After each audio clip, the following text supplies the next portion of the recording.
ए सखी हई मड़ावा में दुल्हा आ गइल बाड़े तनी गारी सुनावी के।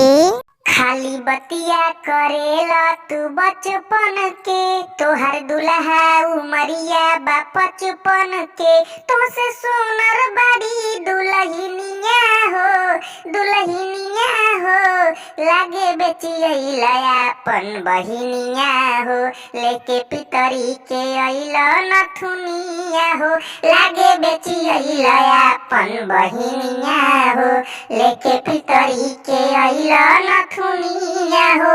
कौना मुआना के हवा बेटौआ तुम, देखला में लागताड़ कौआ तुम। कौना मुआना के हवा बेटौआ तुम, देखला में लागताड़ कौआ तुम।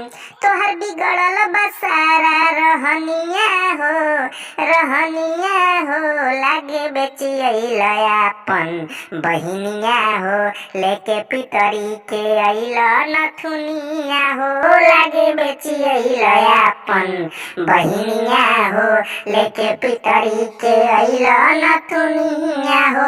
बाली टीका ना झुमका ले अइला हो, खाली हाथे तू सरऊ अइला हो।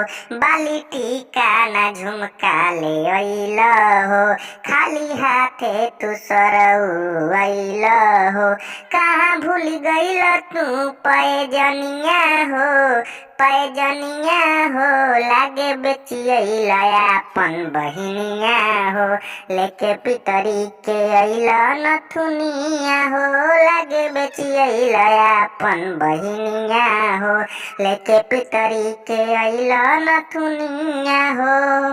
ढेर बोलब त खूब मार खइब हो, खाली हाथे तू यहाँ से जइब हो। ढेर बोलब त खूब मार खइब हो, खाली हाथे तू यहाँ से जइब हो। नाही कही के ले अइला झुलनिया हो, झुलनिया हो, बेचियैला अपन बहिनिया हो, लेके पितरी के अइला नथुनिया हो, लागे बेचियैला अपन बहिनिया हो, लेके पितरी के अइला नथुनिया हो।